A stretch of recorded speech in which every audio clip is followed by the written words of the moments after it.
membahas mengenai Gunung Putri, pasti kalian lekat pikirannya dengan mobil Avanza yang tersesat di hutan Gunung Putri.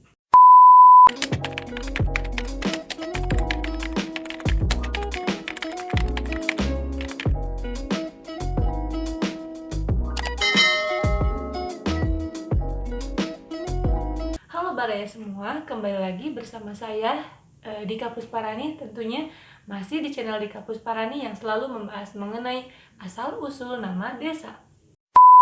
Di video kali ini, aku tidak hanya membahas mengenai asal-usul nama daerah, tapi di sini aku mau membahas mengenai fakta-fakta mengenai daerah tersebut yang berbau-bau horor.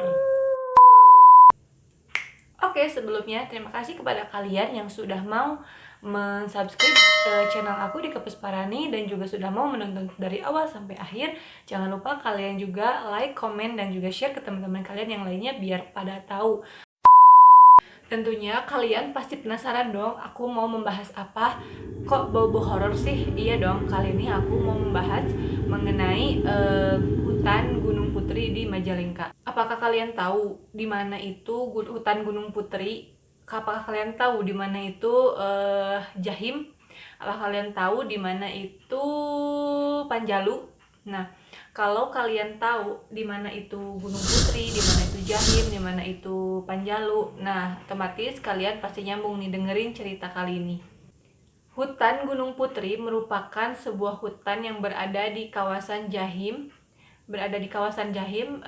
puncak Jahim, yang merupakan salah satu jalan alternatif menuju Tasikmalaya. Untuk Jahim sendiri merupakan sebuah hutan atau kawasan hutan yang banyak banget pohon pinusnya, yang bisa dibilang di sana tuh sangat-sangat amat dingin seperti layaknya di puncak.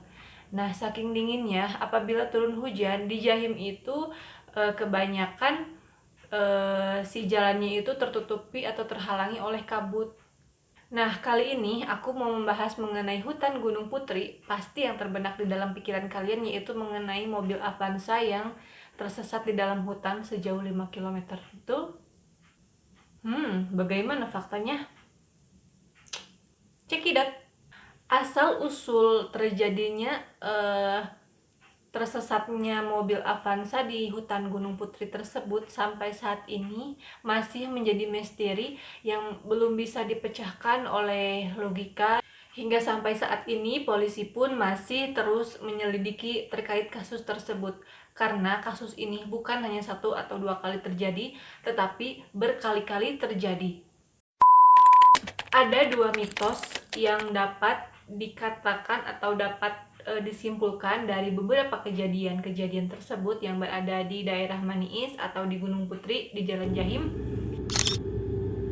Untuk mitos yang pertama yaitu pengguna jalan dilarang menyebutkan duh jalanannya gelap, duh jalannya bukan gelap ya, gelap. Artinya pada keadaan gelap oleh kabut, terhalang oleh kabut, pengguna jalan di Jalan Jahim atau di Desa Maniis di dekat Gunung Putri itu tidak boleh mengatakan bahwa jalannya gelap atau jalannya berkabut. Tidak boleh berkata seperti itu, dikarenakan jika kita sebagai pengendara berkata seperti itu pada keadaan gelap berkabut, kalau kita sedang berada di keadaan sial, mungkin kita akan terganggu oleh makhluk halus. Untuk mitos yang kedua, pengguna jalan dilarang 2 kali melintasi jalan tersebut. Contohnya, ketika warga Tasikmalaya akan pergi ke daerah Cirebon dan melintasi daerah tersebut, daerah Jahim atau Gunung Putri, pada keberangkatannya mereka melalui Gunung Putri atau Jalan Jahim tersebut, untuk kepulangannya dari Cirebon menuju Tasikmalaya, mereka dilarang menggunakan jalan itu lagi. Nah, lebih baik kalian mencari jalan alternatif lain saja daripada ada apa-apa di tengah perjalanan mengkhawatirkan. Biasanya yang menjadi korban tersebut itu adalah merupakan warga-warga pendatang yang hanya tumpang lewat saja. Kalau untuk warga asli di sana, kejadiannya jarang sekali terjadi. Tetapi jika hanya ada pengendara dari luar melintasi daerah tersebut dan berkata sompral atau misalkan berkata tidak sopan, ya otomatis jin-jin tersebut akan mengganggu mereka dan mengikuti mereka. Faktanya, Jahim ini merupakan tempat peristirahatan pada zaman dahulu di zaman penjajahan Belanda. Nah, pada saat itu ada sebuah kejadian mistis, sebuah mobil tengah malam berjalan melintasi daerah Jahim. Di sana mobil tersebut melihat ada gapura emas berdiri tegak, dan di bawahnya itu banyak pohon-pohon yang rindang, dan di sampingnya itu terdapat sebuah kecelakaan tunggal yang dimana di sana terdapat satu orang ibu, satu orang bapak dan juga anak kecelakaan pada waktu itu, sehingga orang-orang tersebut yang mengalami kecelakaan tersebut meminta tolong kepada pengendara itu. Namun pengendara itu terus berjalan dan mengabaikan pertolongan itu. Nah, ketika dia hendak berjalan lagi di sebuah jalan yang ada agak sepi, dan kebetulan di sana terdapat satu warung, sebuah warung ya, warung Muhammad Yana di sana. Nah, mobil tersebut berhenti tiba-tiba dan mesinnya itu mati mendadak. Nah, seketika itu Pak Yana tersebut, pemilik warung itu mendatangi mobil mogok itu dan melihat dari kejauhan bahwanya mobil itu terdapat banyak sekali penumpang di dalam mobilnya. Lalu ia segera mendatangi mobil tersebut dan bertanya, Pak, kenapa mobilnya mogok atau bagaimana? Biar saya tolong. Nah, otomatis si supir itu kemudian keluar dari mobil dan ia menceritakan bagaimana perjalanan di belakang tadi, dan ternyata ketika si supir itu keluar dari mobil, si pemilik warung itu bertanya, Pak, bukannya tadi banyak orang ya penumpang di belakang, kenapa nggak disuruh turun? Dan si supir mobilnya itu pun bingung, heran.